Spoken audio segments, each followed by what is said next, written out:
doctor is in. No religion allowed here, just grace and truth. You've entered the No Religion Zone with Pastor Greg Lynn.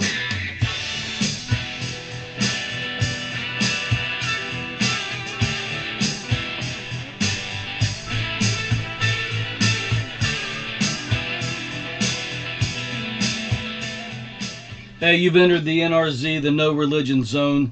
This week's podcast, we're going to be looking at still continuing our emphasis on spiritual warfare, and I know we've been at this for a while now, but I'm telling you, the more that I'm seeing and hearing, just discerning the times, we are in a battle as a church and as a nation.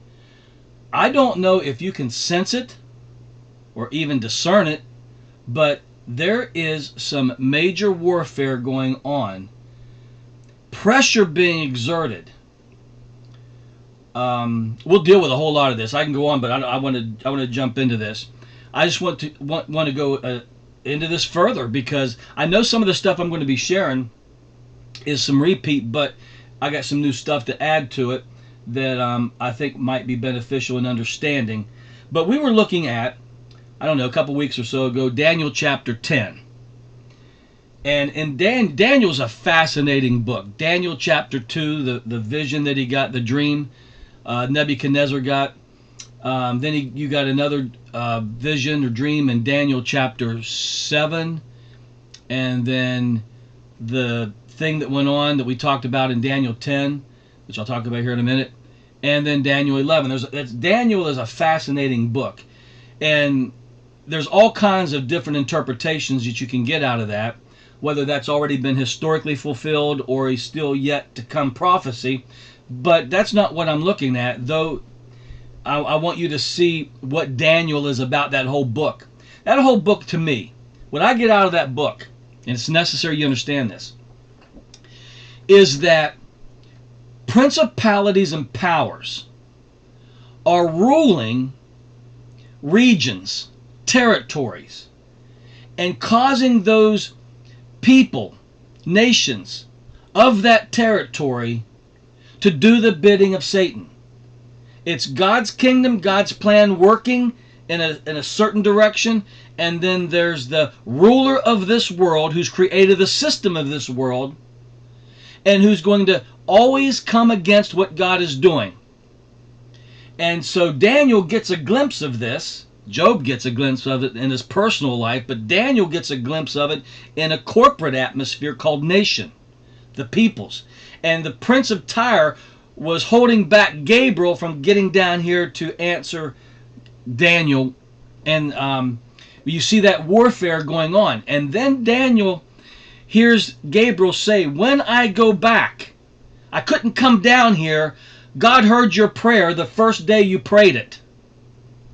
He said, but I couldn't get through. It took 21 days to get through the prince of, not Tyre, but the prince of Persia. I'm sorry, the prince of Persia. And Michael the archangel had to come down and help me break through just to get to you. He says, and when I'm done and I go back, he says, I got to fight him again. Now, watch what happens here. This may mean nothing to you, but maybe one day I'll teach on Daniel. It's deep, but it's phenomenal, those dreams and visions. But what I get out of this is once Gabriel and Michael remove or tear down the prince of Persia, then another prince is going to set up. And that's going to be the prince over Greece, the Grecian Empire, where Alexander the Great, where the spirit of Satan comes on him to make him a phenomenal conqueror. At the age of 30, he conquers all known kingdoms.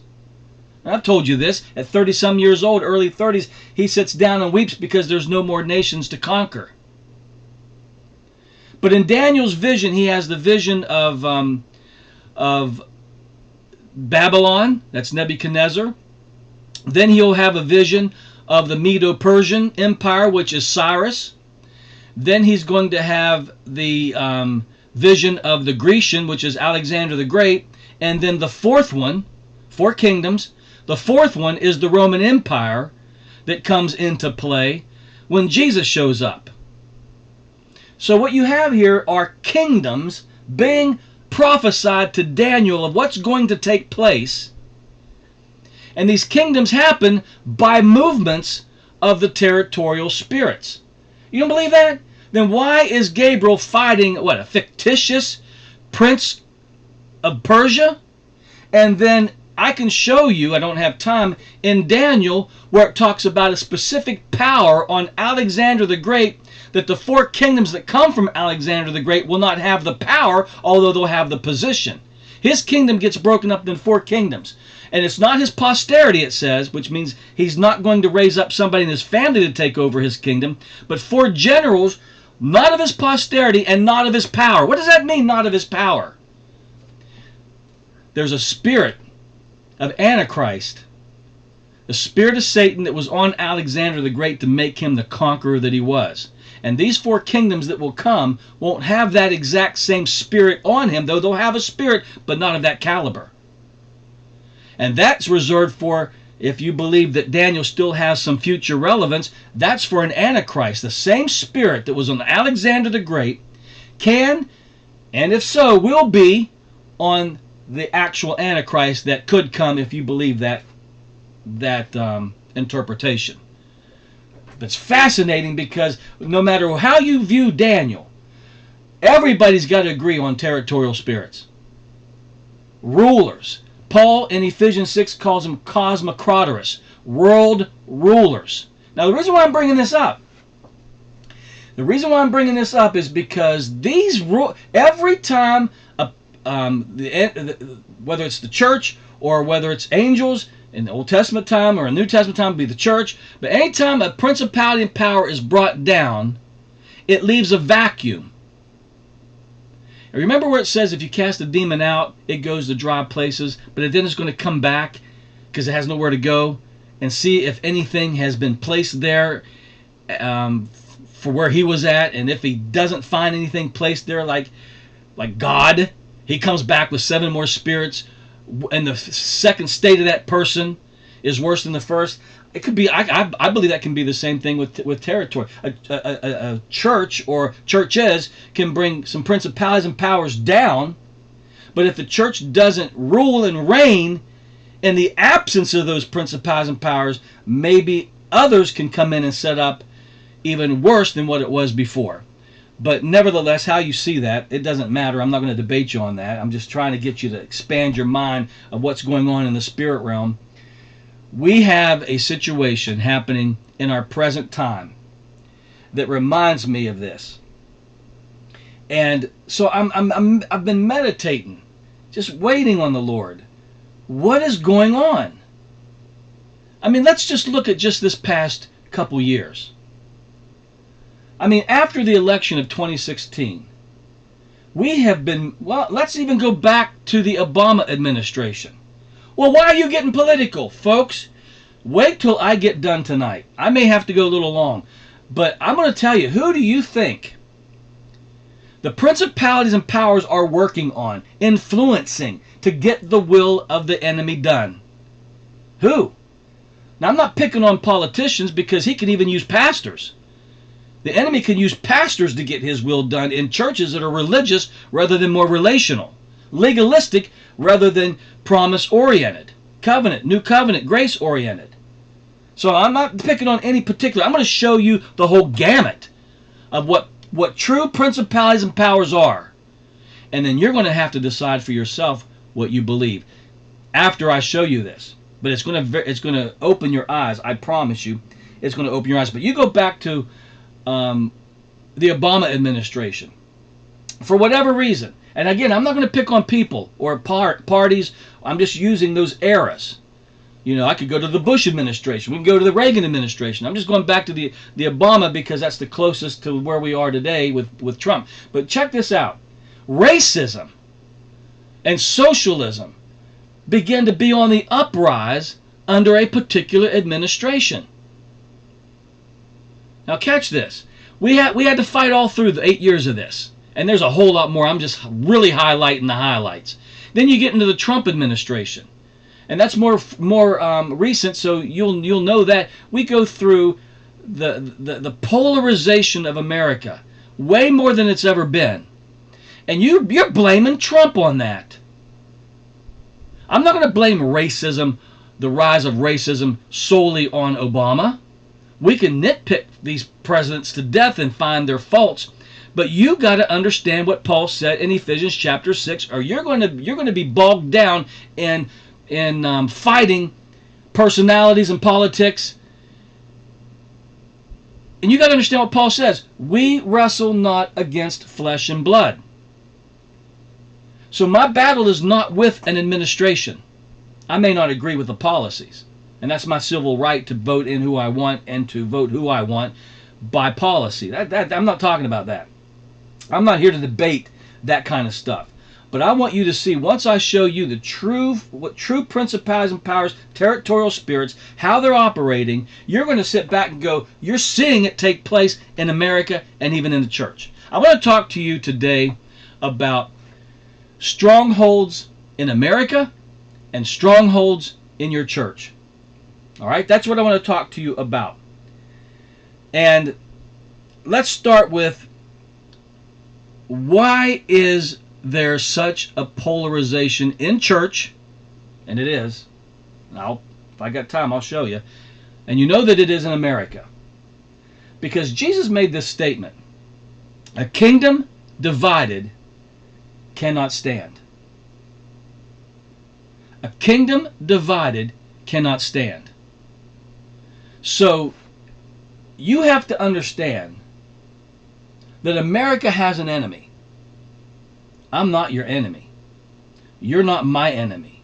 The enemy of America is principalities and powers, if you believe the Bible. We don't wrestle against flesh and blood. We can debate policies. And we can debate policies in America, in our government. We can debate doctrine in churches. And there's a time and a place for debate, because what debate does is we're not... See, let me tell you, even debating is not even... Debating on Facebook and debating in person or debating... We don't even know the true nature of debate. Let me tell you the true nature of debating. Is to find truth. So if I'm going to debate you, I'm going to come, not as your enemy, but I'm going to come and say, let's reason together.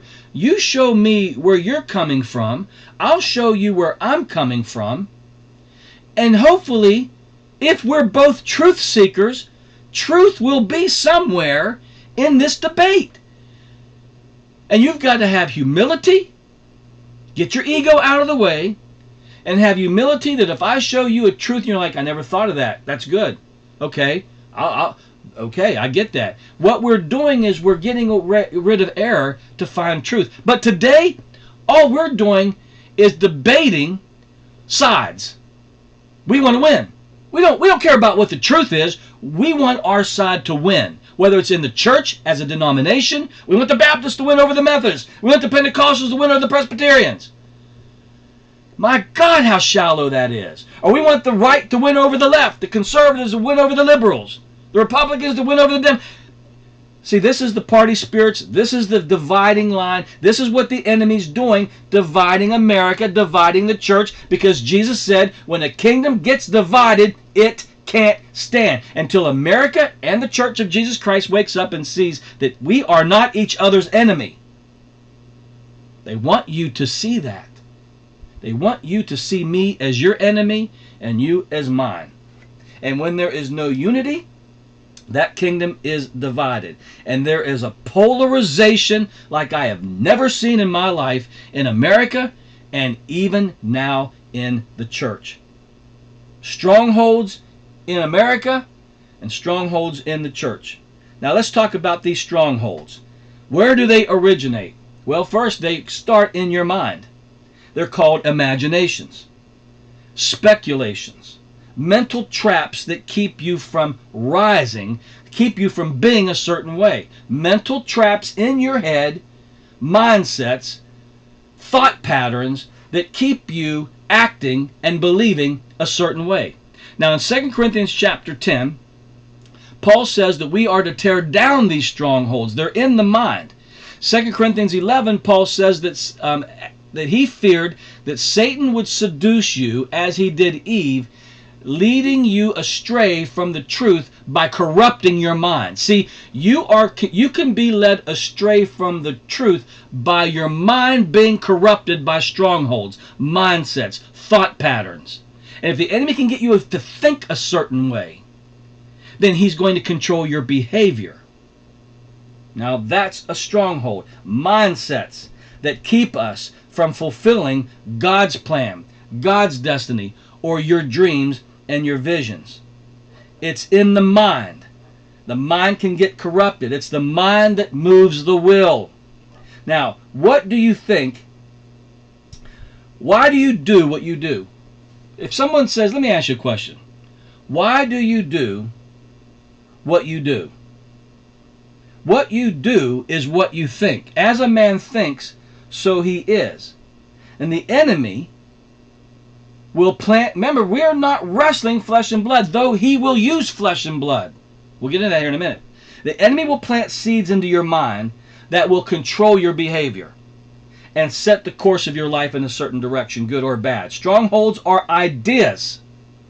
If someone can plant an idea in your head and you believe that idea, now you're going to go out there into that world and you're going to make a stand for that idea. You'll debate for that idea. You might even kill for that idea. Think about it. Strongholds are ideas, thought patterns that control and govern individuals. Now watch where you see where I'm going to go with this. Watch and see where I go with this tonight. Now, why do you do the things that you do? They all stem from a mindset. You ever sit down and go, man, why did I do that? Man, that was stupid. Why in the world did I do that? You didn't do that from a neutral position. You just didn't go, boom, oh, and I did it. No. This was weeks, months, maybe even years of the making. Satan's subtle. You may have made, how many of us made bad decisions? I mean, really bad that altered our course, our life. You think, oh, I just screwed up. No, listen. It could be days and weeks and months and years of him developing a mindset for that one decision you're going to make based on what you've been taught years. That's how he works. That's how subtle he is. And you didn't even see it coming. All that you do stem from these mental traps, mindsets, and thought patterns. What we think about, what we have our mind stayed on, will eventually come to life, and they start from the inside and they make their way out. Okay? Strongholds are thought patterns, mindsets, mental traps that control churches, that control families, politics, governments, culture. And I will tell you where I'm going to eventually go with this. A virus. It will control how you deal with a virus. You watch where we go with this. These strongholds are demonically induced to control behavior. And I want you to Google, when we're done with this, social engineering. There are people that have the money and the power. They have the media. They have the government. They have the education. And they have a mindset that they want to put on America. And it's no different in church. Churches have denominations. They have superintendents. They have ruling bodies. They want to. If the Methodists want to control Methodist churches, they start from the leadership, and then the leadership gets induced by these strongholds, these traditions or false teachings or even heresies, and it gets filtered down to churches. And now a whole denomination has a mindset. Why do you think there's so many denominations? Are there that many different truths? Is God schizophrenic? He believes this way, then he believes that way. He's got all these different beliefs and you get to choose what you want? Or is there one truth that's been completely splintered up into a million different falsehoods, different ideologies and philosophies and narratives that create heresy or just bad theology, I call it. But here's some other things that are demonically induced. Where do you think prejudice comes from? Racial war, race wars, black versus white, anti-Semitism, See, your house, your mind is a household of thoughts that the enemy is enforcing, inducing, and using even against you. How about sayings you were raised under? That you are never going to be anything. Or this group of people are bad people, stay away from them. Don't go over to that side of the tracks. That's the wrong side of the tracks. Okay? You may have a bad understanding against rich people. You may have a bad understanding against poor people. You may have a bad feeling toward welfare recipients simply because of the way you were raised. Somebody was telling you about these groups of people or these isms that are out there, and they raise you on sayings.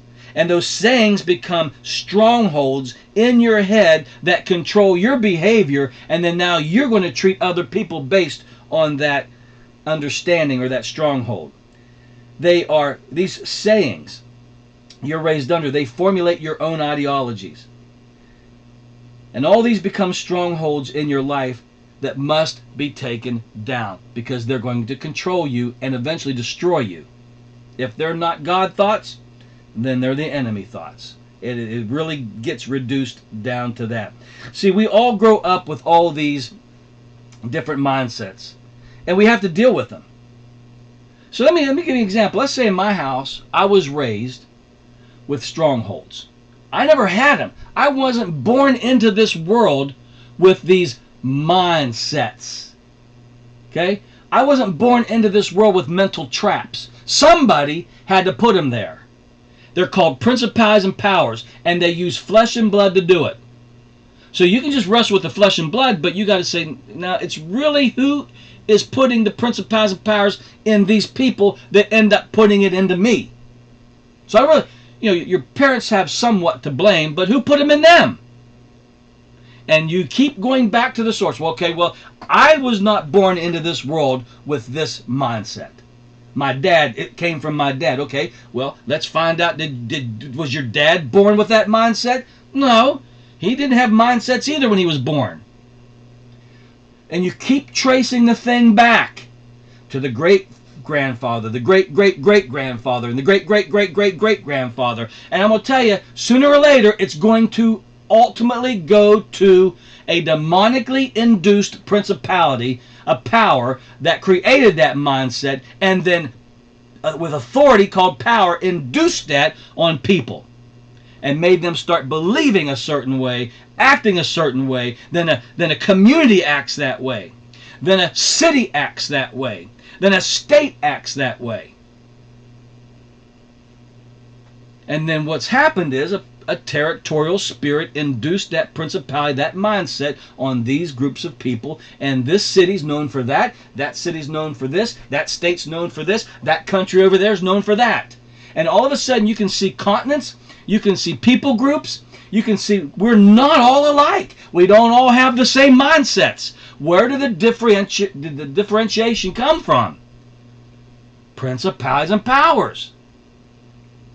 You can always bring it back to that. Now, see, here are some other principalities and powers. Class warfare, religious warfare, political warfare. It's for the purpose of creating war, division, because the enemy knows that a kingdom divided cannot stand. Now, let's get back to they start in your mind, but where do they originate from? That's where they end up, and then you act out what's in your mind. But where do they really point to?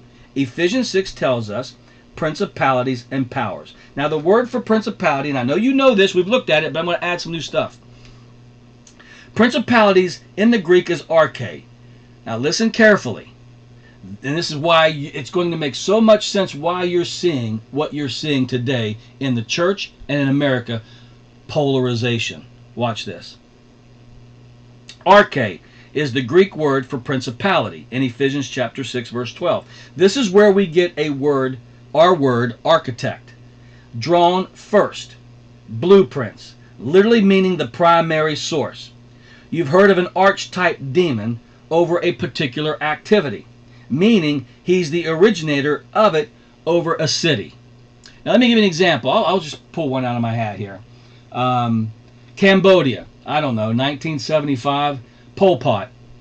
ruthless communistic leader. You've heard of the term the killing fields. And what he did, he came in with a mindset.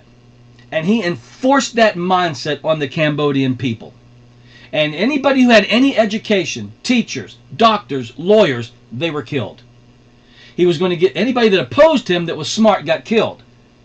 Because he was going to enforce his mindset not on a few people, but on a nation of people.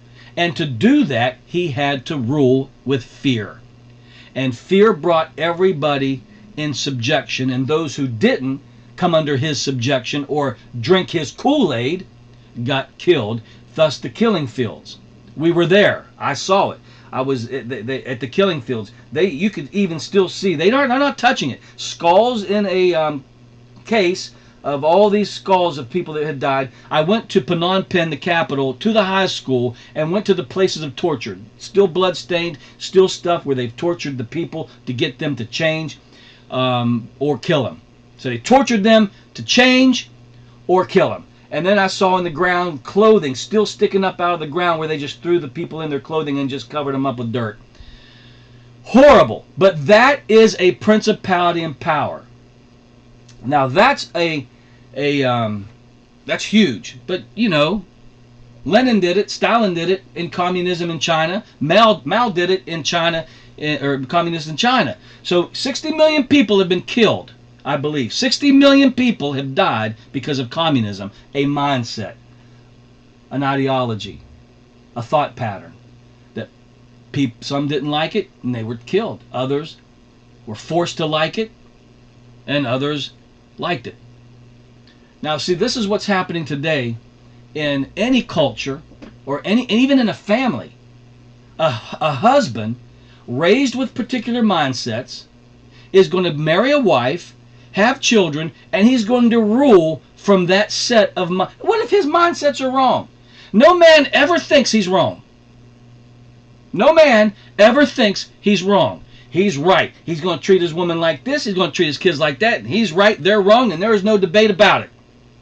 They pull out of their rear end the scripture that women submit to your husbands and children obey your parents. That makes him King Tut. That makes him the potentate of the family. Well, I got a lot to say on that kind of stuff. He's ruling from what he has been taught. But he never stops to think for a moment, why is there so much disunity? And all he can think of is, you're not following the path. You're not following the plan. I thought you were a Christian. Kids, you need to respect your mom and dad. You need to, and on it goes. But he never stops to consider for 1 minute he may be ruling from some skewed mindsets his parents put on him, or a school teacher, or a hero, or some image out there, or a book that he read that was a downright damnable lie, now set up as a mindset, and he's controlling his wife with it. He's controlling his kids with it. And sooner or later, he's going to end up divorced, and his kid's going to hate him. And it could be a wife doing the same thing. I'm just picking on men. But no one ever stops to consider this. Hey, God, how about renewing my mind with, what? Truth? My God. The counseling I've done over the years with people who just do not have the concept what they believe could be a stronghold that's destroying the marriage and the family. But that's just on a family very small. And I mean, how many houses are in your neighborhood? And they're all run that way, every single one of them. Well, I'm not mine, Greg. No, wait a minute. I'm going to show you that principalities and powers can also be a good thing, not an evil thing. And you're either ruling as a principality and power good, or you're ruling as a principality and power is even. I'll jump clear to the. But I'll get in that here in a minute. I'm all over the place here. Hold on. Let me get my notes here. So you've heard of an archetype. We're talking about principality, arche. Archetype, demon over a particular activity, meaning he's the originator of it over a city. I hate to use this, but you got to call it as you see it. San Francisco, what is it known for? Versus what some city in Tennessee is known for. Nashville's not known.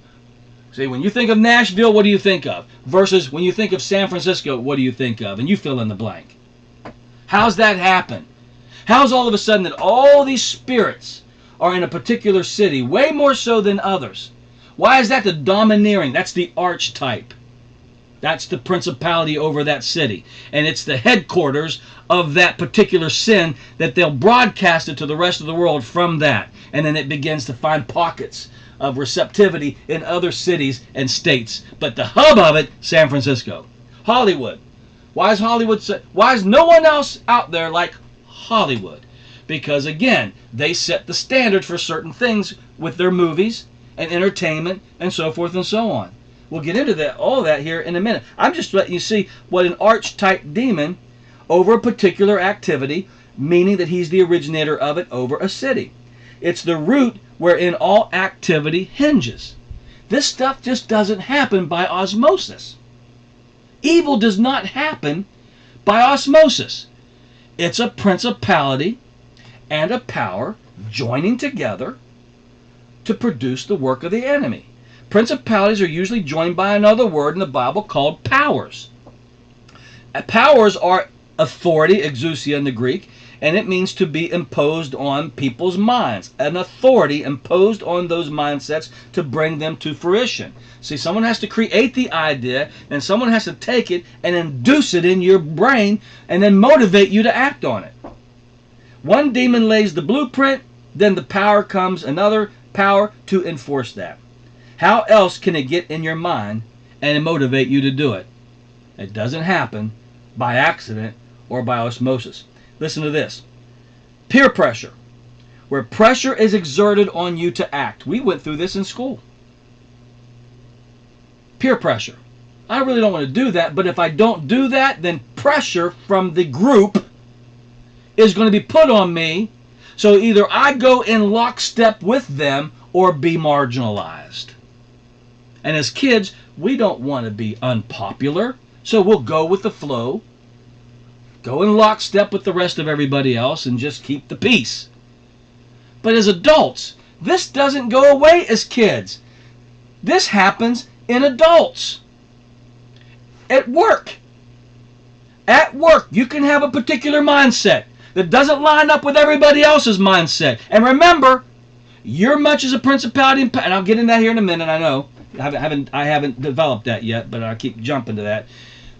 But you have a particular mindset, they don't. Now, all of a sudden, rather than just say, hey, that's how you feel, we agree to disagree, I understand, you probably have, if they want to debate you on it, let it be a reasonable debate with no ego, humility for the purpose of finding truth, and then if you disagree, you're like, that's cool. But it never happens that way. It never happens that way. They want you to be in lockstep with them. And if you don't, they put the pressure on. I'll delete you. I won't talk to you. You can't go to lunch with us at noon anymore. When you walk up, we'll walk away. What do you think they're doing to you? It's exousia. It's an authority that's imposing that principality. You will think like us. And that's all witchcraft. That's demonic. It's demonically induced. Until you see that, you'll fall prey to it. You'll fall prey to it every time. Especially if you like, you want to be. If your fear is rejection, you'll be used and abused from peer pressure. Pressure is exerted on you. Then you can add to that peer pressure, manipulation, intimidation, in order to dominate your thinking, to dominate your life, to control you as a person. Because until you line up like everybody else, then the pressure is on. They begin to manipulate in order to dominate and intimidate in order to dominate. It's called witchcraft. It's all demonically induced. You thought it was just people being people. Oh, no. We don't wrestle against flesh and blood, folks. That's where you think the wrestling match is. But they're being used and abused by principalities and powers themselves. It's demonically induced. It's the thought and power to put in there and the motivation in your brain and the motivation to get it out. Now, there are good principalities and powers. You got to hear this. I've never shared this. In Titus, and I'm not going to, if you need to email me, I'll give you the scriptures. In Titus, Paul calls governments principalities. and powers. In Titus and Romans, he calls governments principalities and powers. In Ephesians, and we're not saying that they're necessarily evil, they can be used for good. Government can be used for, if God can get into government, it'll be used for good, and they'll reign righteously. You are a principality and power yourself. Paul says that we were raised and seated above all principalities and powers, making you a principality and power that will influence for good God's truth and his kingdom. So there are good principalities and powers, and there are bad principalities and powers. And they are for the sole purpose of influencing. Jesus was a principality and power because he spoke truth, and that truth influenced people. And then the devil is a principality and power. Now, let me get into something a little bit more that's going to help you. In fact, let me take it to a whole nother level. But before that, let me take a quick break. And that way I can take a drink here, catch my breath, and be fresh when I return. Hey, we want to hear from you. Email us at www.byfaith.tv. Go to our contact page and shoot us an email. That's www.byfaith.tv.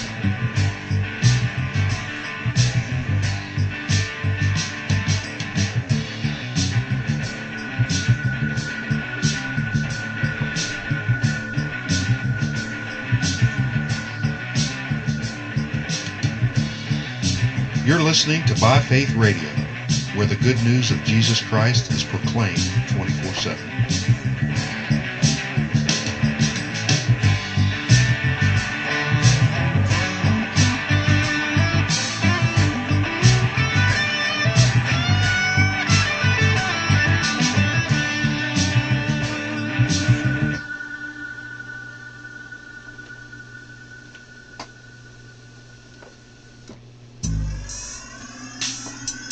We want to hear from you. Let us know what country you are listening from. We have people all around the world tuning in from the UK, Canada, Romania, the Netherlands, Australia, Japan, Singapore, Switzerland, India, Korea, and a whole lot more. So email us at www.byfaith.tv and let us know what part of the world you're listening from.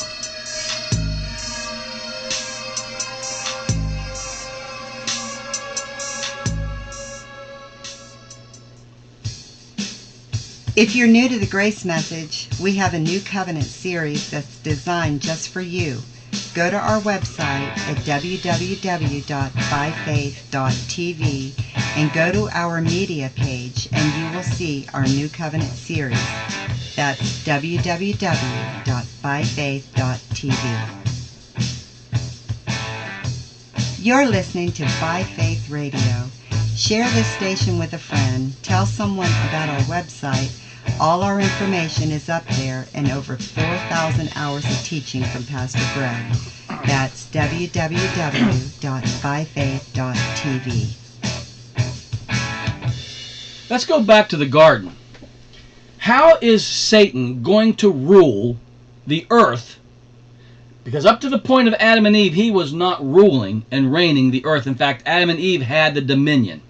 So what's he going to do to get them to jump over to his side? How's he going to seduce them and corrupt them by their minds, by pointing them to a tree of knowledge? You always match knowledge with the mind. The knowledge goes to the mind. Knowledge doesn't go to the ears. Knowledge doesn't go to the arms. It goes to the mind. And it was knowledge that corrupted their minds. So the only way that Satan can control Adam and Eve is to seduce their thinking. Get them to think a certain way, because if he can get them to think a certain way, they're going to act that way and eat from that tree. And from that moment on, he is the ruler of this world.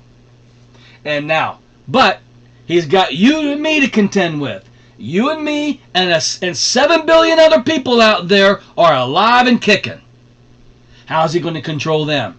The same way he controls Adam and Eve. Points them to falsehood. Points them to a tree of knowledge that's not Well, let's just call it what it is. Strongholds, mindsets, mental traps that control your behavior and alter the course of your life. You realize one stronghold can alter the complete course of your life, and you think everything in your head's right. I'm going to tell you what. Here's what. Well, I don't know. I guess only God can save you from this. Everybody thinks they're right. Everybody thinks they're right. And I get that. But always have somewhere I could be wrong. In fact, I'll say this. I think I'm right. But if you can show me where I'm wrong, I will change. Not to get on your side, but to get on the side of truth. To get on the side of truth. So the devil does not want you on the side of truth. He'd rather polarize you on two extremes. One end or the other. But never letting you get to the truth. Oh, he'll throw some truth on one end. He'll throw some truth on another end to keep you deceived. But only the Holy Spirit, God himself, can lead you to what really is the truth. Now let me give you some ideas on how the enemy, because remember, Satan doesn't got two people to deal with, called Adam and Eve, and a little place called the garden. He's got 7 billion people to contend with today, and they're mapped out all over the world. He's going to do it through media. He's going to do it through he's going to do it through media. He's going to do it through entertainment.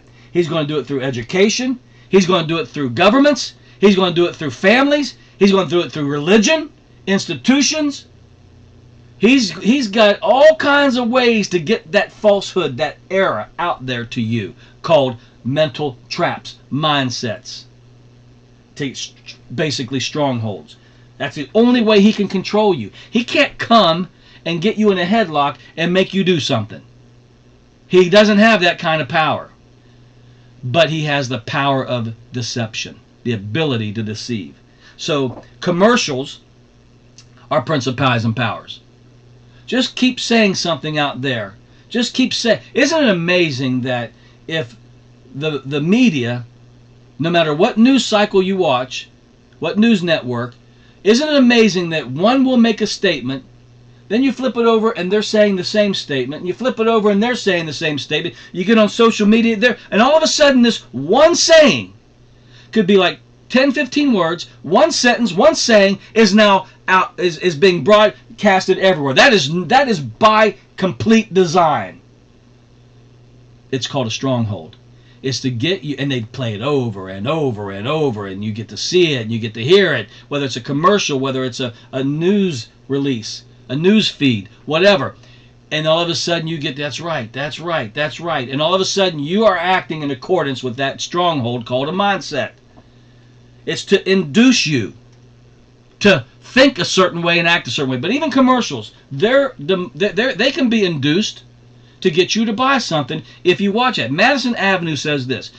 If you watch something 19 times, it takes 19 times. This is what that Madison Avenue says. It takes 19 times for you to make a decision to buy a particular product. That means you've got to watch that product be commercialized 19 times before you'll make a buying decision. So they know that. So that's why you get the same commercial over and over and over and over. And before you know it, you can be influenced to make a purchase by seeing that. They'll use entertainers to promote that. See, again, they're inducing more power over you by the 19 times and then getting your favorite actor to say it too. And on it goes. Media are principalities and powers. It's brainwashing. It's propaganda machines that control a narrative, that become strongholds in people's minds that eventually controls their behavior. That's what you're seeing in America today and even in churches. A message. All the power needs is a message, a principality in our case, a message, and then the power to enforce it. Any principle, now listen to this. This is where you get into isms. Any principle of government claiming to be a primal value to a society is a principality if they claim this is the way and you need to walk in it. And they put the pressure on for you to walk in lockstep with that mindset. Socialism, communism, humanism, religion, churches, education, schools, philosophy, social standards, peer pressure, fads, traditions, brand names, clothing, all of this are arcades. Principalities that cause you to act a certain way. You say, where's brand names and clothing? You ever been, kids are really notorious for this. I gotta have those jeans. I gotta have those tennis shoes. And if you don't buy it, all hell breaks loose in the house. That's not normal. You remember the day that they killed kids over tennis shoes? Or over coats and jackets? You get beat up to take something you have. That's not normal behavior. That is a principality and power that has been put out there that causes people to go act in frenzy, to act in an unordinary way. And I just named them: socialism, communism, religion, churches, humanism, education, schools, philosophy, social standards, fads, traditions. These are all archaic, principalities, blueprints it's demonically induced to get you to buy, to act, to be a certain way. Now, people will go crazy over these traditions. People will kill over traditions. People will kill over politics. People will shoot up a school over a principality, over something. And on it goes. Guns don't kill people, folks. Principalities and powers influence the people to do so. Okay? Just telling you the truth. Drugs don't kill people. Drugs are harmless if you leave them alone. Saying. So here, how's it work? A demon in California comes up with a thought, a mindset, a fad, and then uses the media to empower that thought from Hollywood. And before you know it, everybody's saying it, everybody's wearing it, everybody's acting like it. How does something just take off and become a national sensation? This is how. You think this stuff happens by osmosis? Man, get your head out of the sand. Demonic influences, using flesh and blood, convincing us to do this, that, or the other. Now, here's where I want to go with this. That's really introduction. Now I'm going to get into the heavy of where the rubber meets the road. And I don't even know where to begin. All right. Because you and I, we have small influence. We don't make a lot of money. Now, I mean, in comparison to Bill Gates or George Soros or Buffett and Warren Buffett, we don't even come up on the scale. So we're little people, make a little bit of money with a little bit of influence. And you and I are not going to be able to raise a wing on a gnat. Okay? We're nobodies. We're the subjects. It's those that are in high places who have the ability, called money and power and influence.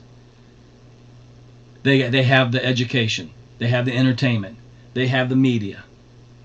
And these people want to see churches and your country and every aspect of this country to be a certain way. Okay? They don't want America to be free to where it's the pursuit of life and happiness and so forth and so on. They don't want that. They want to control you. And so what they're going to do is they're going to use strongholds. But see, they're being used. This is why I don't want to name names. I don't care about naming this person, this president. I don't care about naming that president or this political, whether it's Republican or Democrat or Libertarian. I'm not naming names for all these entities. Are a result of ideologies, mindsets. Isn't it amazing that all people on the left have the same mindset? All people on the right have the same mindset. All Methodists have the same mindset. All Presbyterians have. Really? Man, what are we, cookie cutter people? We all look alike, act alike? Oh yeah, that's what these, whether you're looking at the church or you're looking at a country or a government, they want you to look like them, act like them, be like them. And if you don't follow their mindset, they're going to marginalize you. Here comes the pressure exerted on you to go their way. in lockstep. Here's what you're going to see happening. Now, you ready for this? This is some strong drink what I'm about to give you. And maybe I'd say a lot of you already know this. Demonic influences, principalities and powers, using flesh and blood, the rich and powerful, and politicians, government, entertainers, news media, everybody who's got power and a voice. Demonic influences using these people, flesh and blood, and what they're designing to do, now watch where this goes, is to convince you and I we are the problem. Well, what do you mean by that? Why? Because if I see you're the problem and you see me the problem, you and I are going to divide and fight. I see it on Facebook all the time. That's the platform for battle. That's the battleground right now is Facebook, Twitter. Or you watch it among other elites called media. They want to convince you and me that we're the problem so that we'll fight and destroy ourselves. Watch this. Haven't you seen an uprising in the last several years against white versus black? Black Lives Matters. I understand what they're saying, but saying that now marginalizes you from the rest of everybody else like nobody else lives matter. But I understand what you're saying, but watch what you're saying. Because what you're doing is marginalizing.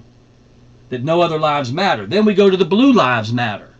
And then, but you know, I never did hear that white lives matter, but that's okay. I know I matter. I don't need to say it to know that I matter. But my point is, this is a race war that has been induced by principalities and powers. Using the media, using politicians. Watch. This is basically coming from government. And they're using the news media. Both are in bed together to create this ideology or this mindset that you're the problem, and then you look at me and say that I'm the problem, and we'll divide over the color of skin. Right? Race wars. Watch. What else? What else are they going to do? See? It's the dividing black against white. Here's another division. Man against woman. All of a sudden, women. It's all the Me Too movement. And I get that. I'm not against that. I get that. But see how it's taken all the way to now all men are bad, and now there's this all men get paid more. All of a sudden, all these, man, these are all hotbed topics. I understand. And there are truth, but you can develop a truth without dividing. You can bring something to the table that needs to be talked about without demeaning the other person or the rest of everybody else. See, one bad apple doesn't spoil the whole blah, blah, blah, whatever. Michael Jackson sang that. No. That's a bad egg. Doesn't mean I'm one. But if it needs to be brought to the table and talked about, let's deal with it. But no. We bring it in a divisive way. So watch. Black against white. Men against women. You don't see that divide happening? And how about this? Young against the old. They find these young guys, these young girls, and they parade them on the media to try to tell adults what's wrong with us. I can tell you that the boy that was part of that school shooting, they paraded him all over the place. He gets in Ted Cruz's face, or one of those politicians during the election. Some little 16-year-old going to tell an adult stuff, or this little girl over there from another country, whatever, Finland or wherever she's from, going to tell us about climate control. And what it is, how dare you? See what's happening? They bring this little girl, young, to divide the old. I'm watching this over the period of time and thinking, something's wrong. Who is creating this polarization and making me think you're the problem and making you think that I'm the problem so that we can divide and bring this country down? Because they know, principalities and powers, using the flesh and blood, they know unity, power to the people. Unity is what's going to win. And they can't afford to get the blacks and the whites united. They can't afford to get genders united. They can't afford to get the young and the old united. So they'll keep dividing us over issues and making each one divisive when they do it. They attack all aspects of humanity that make family strong. They'll attack the gender. They'll attack the marriage. They'll attack every aspect of the family culture by creating all these crazy lifestyles that will end up creating broken homes and substance abuse. And if we're not divided over right and left, we're divided over the president. We're divided over his policies. We're divided over his personal life. We're divided over the impeachment. We're divided over Russia. Russia. We're divided over this, that, and the other. Now we're dividing over a virus. See how all of this, there is no reprieve. I'm thinking, what's coming next? What's coming this fall? Folks, when are we going to wake up that you and I are not the problem? They're creating the problem, making it think it's us.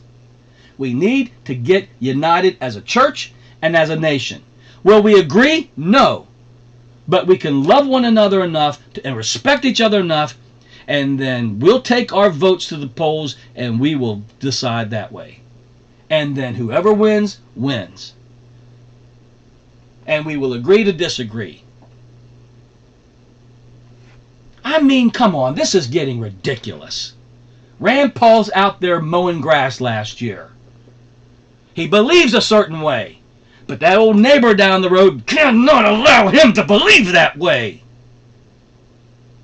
So he just runs after him, tackles him hard, busts his teeth out, breaks ribs, because he doesn't like the way he does his grass clippings. His grass clippings? No. It wasn't that. Is it okay? Is it okay if my next door neighbor has a Biden sign out front? Is that okay with me? I don't care. He likes Biden. Or I'm behind somebody's got a Bernie sticker. Ain't my cup of tea, but okay. He has a right. Who the hell am I to try to change him? So now we're dividing over a virus. I see this thing with Barack Obama, with Trump. Everything's about dividing this country. And we ain't got enough sense to realize we're being played. Not by the people. They're being used. We're not wrestling people. We're being played by principalities and powers. The enemy is trying to divide the greatest country that's been ever created. The United States of America. If he can divide it, he can conquer it. If he can divide the church, he can conquer it. And he's doing a great job polarizing both entities. This nation and the Church of Jesus Christ. What are they going to throw at us next? Well, we ain't polarized enough, so let's polarize them some more. Now, let me close with this. I'm doing pretty good. Well, no, I thought now I'm a little bit almost an hour now. Let me close with this. Jesus Christ has set you free from strongholds. Is it not say that he is the way, the truth, and the life? See, let's take two debates where we're at right now. Masks. People are getting into knockdown, drag-out falls over masks. Now, I can show you clippings of Fauci saying masks won't work in January. Then in April, I find him wearing a mask. Never wore a mask. All those hearings, all those what do you call them? With him and Trump's up front there talking. Never wore a mask. And now, the 1st of May, he wore a mask. This is an expert. This is an expert. This is an expert who told us that if we can break the curve and keep the hospitals low, we'll be fine. All right, we did that. Now they don't want you to go back to work. Now see how they flip? Now he's saying we had to go back to work. He's now flipped 2 or 3 different times. This man either doesn't know what the hell he's talking about, or someone's controlling his narrative. It's probably the latter. So we're going to divide over masks. I can show you experts who tell you that masks don't work. You can show me experts that tell me that masks do work. I can show you experts that say social distancing that was created by a teenager. You can show me experts who say no, it's scientifically proven. So we got experts that are polarized. And then we get on Facebook like we know what we're talking about. You don't know. You don't know nothing. I don't know nothing. Jesus Christ is the truth. All I'm going to tell you to do about stuff like that is don't impose your beliefs on somebody else. You ought to be able to be mature enough and adult enough to live next door to a person who wears a mask and me who does not wear a mask. And we can both go to Walmart together and shop. You want to stay 6 feet away from me walking in the park and go clear out in the yard? And that's fine. I have no problem walking by you. Whatever you want to do, I'm cool whatever way. Whatever you want to do, you do it, as I will do what I do. Because we both got experts that will back up what we believe. Where's the truth at? I am so tired. Now you've got this one lady from Oxford I read where she said, we probably shouldn't have done nothing. I don't know, and neither do you. This is why I turn to the Lord and say, God, what do you want me to do? What do you want me to do about my church? What do you want me to do about my personal life? I'm here. The data's not clear. They're flipping all over the place. The numbers aren't what they say they are. What say you? I got to go by what the Holy Spirit, I feel the Holy Spirit saying to me, because he's the way, the truth, and the life. And you got to do the same thing. And if we both end up differently, polarized, we can still be loving, kind, and respectful to each other. Because you're not my enemy, and I'm not your enemy. Christ has set us free from strongholds. I don't have to believe what they believe. I'm free from that. So I'm going to tell you something. I've already today, and this is crazy. I've already talked to 2 women today. 2 women today that have had debates, heated debates, or was treated with disrespect or differently over masks. And I was in a place the other day where there were a bunch of people around, and it got a little heated over masks. I was just sitting there because I said last week, oh my God, in the podcast last week I said we're dividing over masks. We're going to shoot each other over masks. We're going to hate each other over masks. When we don't even know what the truth is about masks. I've got a friend who is in business, and he's selling masks. And people he's talking to say, if you don't have that N, whatever that is, those other things do not work. Don't work. So today I was at Burger King. I'm out, man. I'm doing my thing. And the woman has gloves on.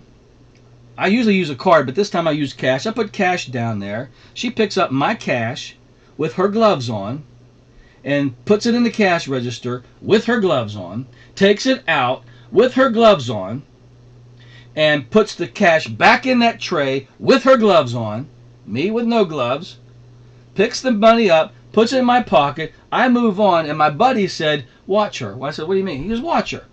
Look at her over there. She's touching everything with those gloves. She's touching buttons. She's touching cookies. She's touching French fries. She's touching everything. She's not taking those gloves off. Folks, we don't even know how to use a mask and gloves. But you're doing it. You're keeping the faith. My problem with this is, look, be free. And because there's so much polarization going on out there, what is the truth anymore? You got to hear God. Now, if you're not saved, this means absolutely nothing to you. You don't think the Bible is the Bible, that's no big deal. Then I got nothing to say. We got no basis for exchange. I don't even know why you're watching. I'm talking to Christians.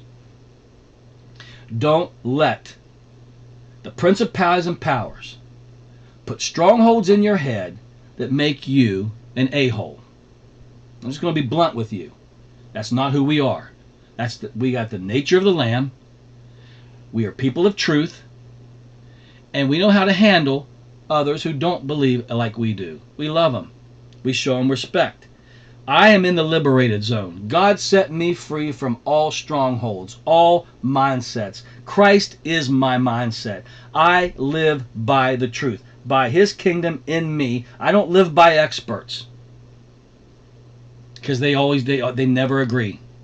I live by what the Spirit is saying to me. I am a principality and power. You see, you don't got to sit there and say, help me to know. No, no. You are seated above principalities and powers, making you one with Jesus Christ in heavenly places, who is the truth that sets you free. And every Christian ought to know what's going on right now. Because we don't believe that we can hear. So what we'll do, we'll listen to the media, the government, this, that, and be all over the place. All over the place. Now you got churches won't let you come unless you have a mask on. And I want to say to those pastors out there, that's fine.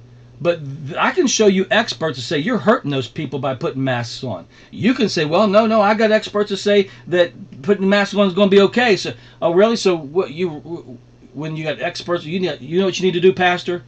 They want to wear one, let them wear one. If they don't, then don't let them. I know I'm going to get a lot of flack for that. I don't really care, because you're not going to put any peer pressure on me. If God's telling me to be something and do something, I'm going to do what he tells me to do. I still think we have a constitution that tells us we have that kind of freedom. I'm not in a Gestapo. I'm not in a country that rules by fear and intimidation, although that's what they're trying to do. I'm seated in heavenly places.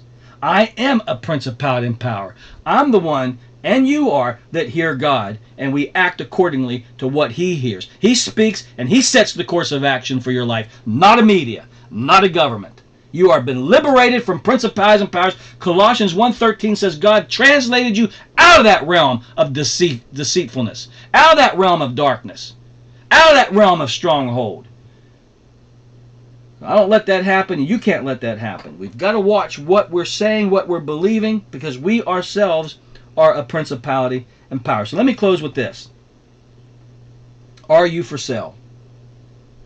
Is your brain a place that you've made it where every government, every media, every commercial, every person can plant their seeds in you and throw you all over the place, tossed to and fro by every wind of thought, imagination, and speculation and stronghold? Is your head full of other people's seeds, or are you as a Christian renewing your mind on the truth that sets you free, so you can chart the course of your life in liberty, not in bondage to governments, people, mindsets, and especially what governs all that, principalities and powers? You are in the liberated zone called Jesus. He is your truth. He is your life. He is the light to your path. His word is a light to your path. And that's what we walk by. Now, that makes me an enemy to a lot of people. Sorry, but you're not my enemy. You're not my enemy. You want to wear a mask? You're not my enemy. You like communism? You're not my enemy. You like socialism? You're not my enemy. You like Obama? You're not my enemy. You like Trump? You're not my enemy. You on the right? You're not my enemy. You on the left? You're not my enemy. Folks, stop the polarization and realize what's being done to us. We're not each other's enemy. And I mean, they are using masks to divide us now. Are you hearing me? What is it next week? What is it next month? Watch it now. Now that your eyes are open, watch how the media continues to divide you and me from each other. I respect the fact that you want to wear a mask. I respect the fact you want to stay home. I get that. But I want you to respect the fact that I have a set of belief systems. I got my experts. I've got the Holy Spirit. And I'm putting it all together. And I'm charting the course because I live in America. And so do you. Don't let them destroy that freedom that you and I have, that our forefathers found us on, called Constitution and the Bill of Rights. Do not let them steal that from us. They want us to think that we're the problem. No, they're the problem. And let's deal with it accordingly. I hope this has helped you. I'm telling you, the church is following suit. It's divided as well. I mean, Christians are dividing over masks. If you would have told me this last year, that this was going to be our course of act. This is how the church is going to chart their course. This is how we're going to be. I wouldn't have believed it. I would not have believed it. You know what that means? The enemy is successfully winning because people are destroyed for a lack of knowledge. We've never taught the church of Jesus Christ how to be. And the church has never set the course for the world to follow. We're not the light. I thought the church was the light to the world who's in darkness. We are as much in darkness as they are. Boy, I got a whole lot to say. I'm out of time, and I probably should stop because I'm going to get myself into more trouble. I hope this has helped you. Now that you understand what principalities and powers are and strongholds that causes the behavior of people. Strongholds cause the behavior. They set the course of action for one's life. And Christ came to tear down those strongholds so that we can live by the truth that sets us free. See you next week. Testing, 1, 2, 3, testing.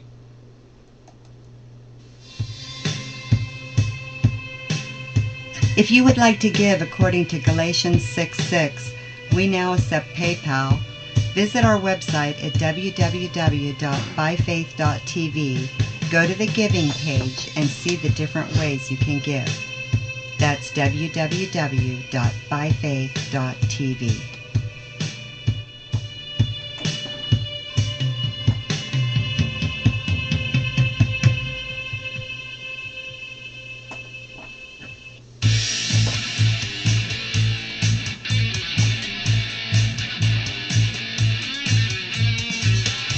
You're listening to By Faith Radio, broadcasting grace and truth around the world 24/7.